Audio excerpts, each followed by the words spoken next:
channel. It's your girl Sierra CC, whatever you want to say. And today I'm going to help you become a flight attendant. So if you're new, don't forget to like, comment, and subscribe below. And if you're not new, then welcome back. Alright, so I wanted to come on and do this video because I searched these videos before I became a flight attendant, and some helped me. But a lot of the things that I actually did to help me get my spot at being a flight attendant, I didn't find on YouTube. Went on my own journey after watching the videos that I did see. So a lot of these videos, once you come on, they always tell you the first thing you do is apply. I don't think that's your first step. I think your first step would be research. I've watched a lot of videos, and a lot of them, the first thing is apply. But to me, I think research is the most important thing. You don't know what airline you want to necessarily work for. So you want to research the airline. You want to see how much they make. You want to see, how long you may be on reserve. You want to see where their bases may be, because you don't want to go with an airline and then you don't even like the base that you potentially could get. So you want to look on places like Indeed, Glassdoor, just Google in general. So Glassdoor is kind of like a form.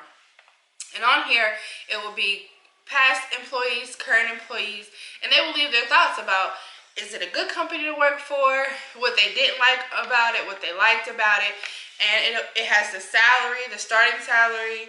It has a lot of good information. So Indeed and Glassdoor and just Google in general and the actual company's website, go on there and do your research before you actually apply and get, your top ones and the ones that you least would like. But when it does come time to apply, you want to apply to all of them. At least get your foot in the door. Do not discriminate against a certain airline, because your foot in the door will always help you. Alright, so step 2. This is when you apply. So after you've done all that research, you've got your list, you know who you want to apply to. This is when you go and apply. You apply to your dream ones first, and then the ones that you're okay, but you wouldn't mind working for them, and even apply to the ones you would not think or you would not see yourself applying to, because again, that could be your foot in the door. You may not always get your first pick or your first dream airline. Me, I applied for the first time, my first flight attendant interview. I got a thanks but no thanks. I was so hurt and crushed by it. I even cried a little bit. I didn't tell anyone until now, but I cried just a little bit, and I was like, I almost was like, I'm just gonna give up. This is not for me. But I'm like, no, I really want this. I was a gate agent at the time, and I could not stand being a gate agent anymore. So I really wanted it, so I kept applying, and I did my research. So the airline that I'm with now, it's actually one of the ones that I wanted to be with because of the bases that they offered. Now, the only thing that you need to apply to be a flight attendant is a high school diploma, a clean background, and some type of customer service experience. You do not have to go to these flight attendant schools. You do not have to go to college. You just need a high school diploma. And please, please, please do not waste your money on these flight attendant schools. They do not help you. They do not get you a foot further in the door. The most that they will guarantee is an interview, but sometimes not the people that you want to work for will even come to the interview. So do not waste your money on those schools and classes, because you don't need them to get in. Once the airline gives you a CJO or conditional job offer, they will train you on everything that you need to know. They will train you on the customer service. They will train you on their safety requirements. They will give you all the material and knowledge that you need to become a flight attendant for their company. So that is step 2, just apply. Okay, step 3 is the video interview. So you've done your research, you've applied, and now you've gotten an email saying that they want you to do a video interview. Well, congratulations. This is your time to shine. This is your time to first personally and visually show them your personality. So you want to be in a quiet, well-lit area, kind of like how you see in my videos, a ring light, natural light. Just stand in front of a window. Just make sure it's quiet. Just make sure your dogs are up. Make sure your children are at school or daycare, or I don't know, ask someone to watch them. But make sure you're in a quiet, well-lit area. They want to see your personal features. They want to see your smile. So that is another big one. Make sure you continue to smile. Make sure you look like the role that you're applying to. So look like a flight attendant. Wear a nice blazer, pearl necklace, a red lip, and have your hair pulled back. Now, if you have short hair that's above your shoulders, you can wear your hair down. But typically, they will like your hair back. Even these two braids, they're kind of too long, so you would just put them back and they can't see them. Or you can just kind of like put them up in a bow. So make sure your hair is back. Make sure you look the part. Also, another thing, once you're doing your video interview, I guarantee they ask this question.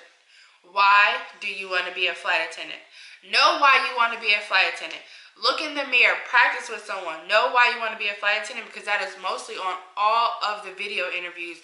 For every company that I've ever done a video interview for, they asked you, why do you want to be a flight attendant? So simply, why do you want to be a flight attendant? Ask yourself now and answer it. Why do you want to be a flight attendant? Now, gentlemen, make sure you have a clean cut. I would recommend wearing a button-up with a tie, even a suit. Again, if you want this, you have to look the part. They look professional, sound professional. Have good posture. Just don't be like slouching down and just don't look sloppy. You want to look professional. So, ladies, another big thing that they will look for in your video interview or even in a personal interview is roots. So if you have a balayage or highlights and your roots have come down very far, roots are a no-go. They do not like to see your roots. Even when I was in training, I had a girl in my training class, and they actually told her, like, honey, like, you have to get your hair done, basically.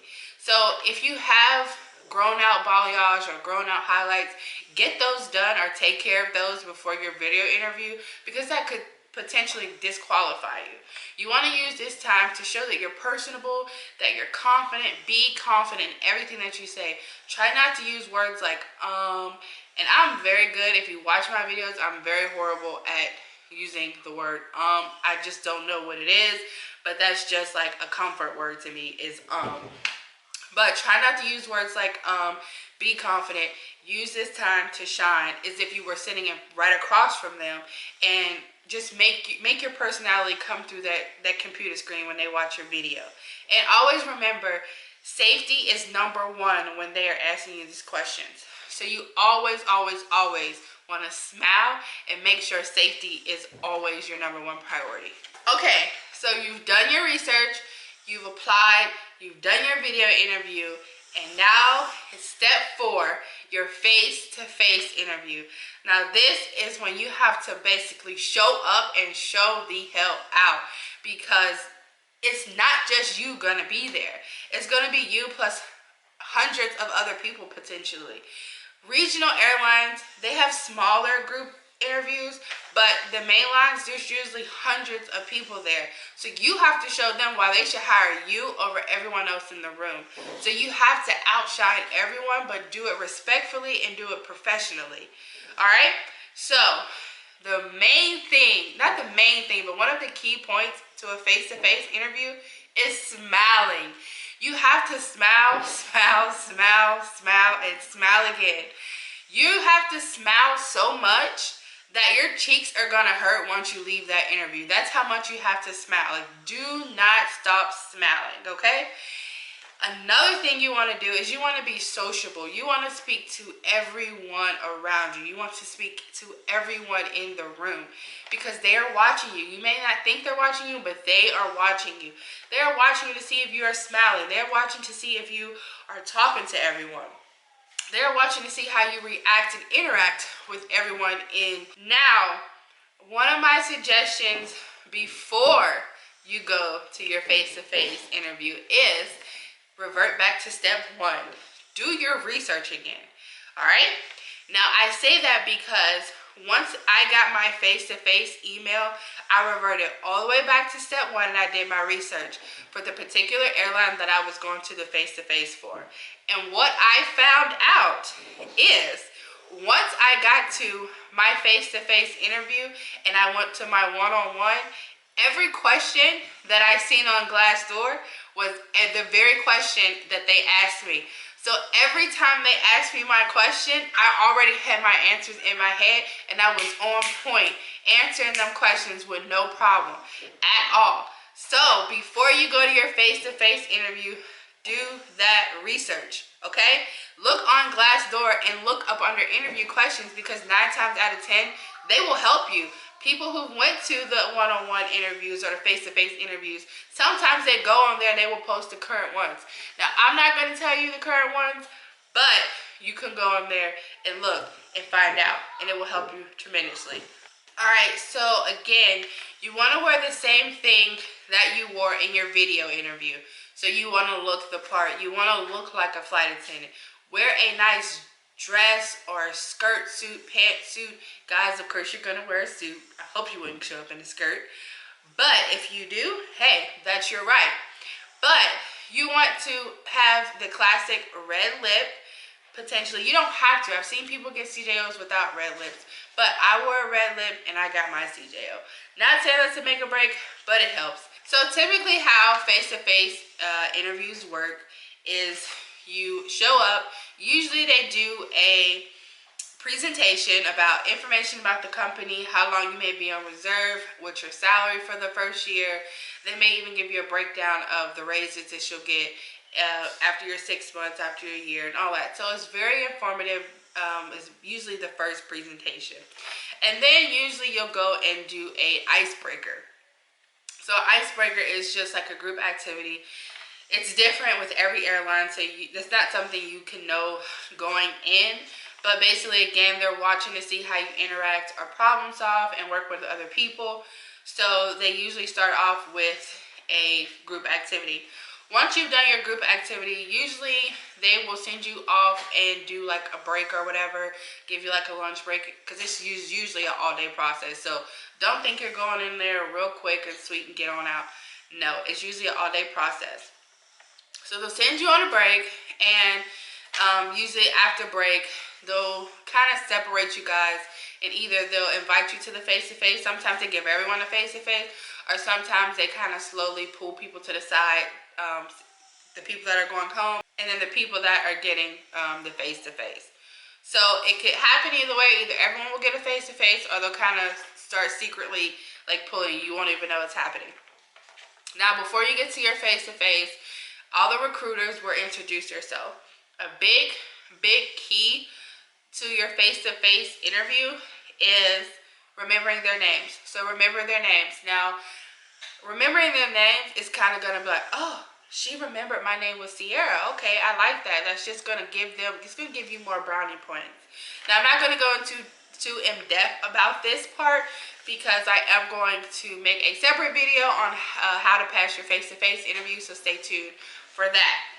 So once you've sat down with your recruiter, don't be nervous. Continue to smile. Continue to have that confident attitude as you did when you came in. And you got it. So we're going to speak it into existence, and congratulations on you getting your CJO and becoming a flight attendant.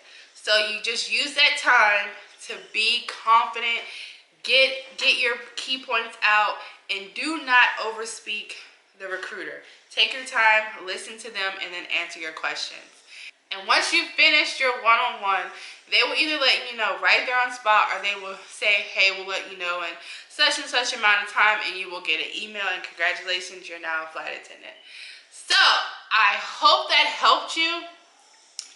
And if you have any questions, please feel free to comment down below. Hit me on my social media. I am here to help. I want everyone to fulfill their dreams of becoming a flight attendant. And I hope this video has helped you on how to become a flight attendant in 2019. This will even help you in 2020. Y'all, come on, apply. These airlines are hiring like crazy right now. So get in and apply. And again, flightattendantcareer.com is a place that you can go that has all of the airlines hiring. You can simply click and it'll direct you directly to the application link for that company. So I want to thank you guys for watching. It's Vlogmas, so look out for my videos every single day this month of December. And I'm doing post notification shout outs. So all you have to do is hit the post notification. Once you do, comment down below and you may be shouted out in my next video. So thank you guys for watching. Don't forget to like, comment, and subscribe below. And I'll see you in my next video. Peace.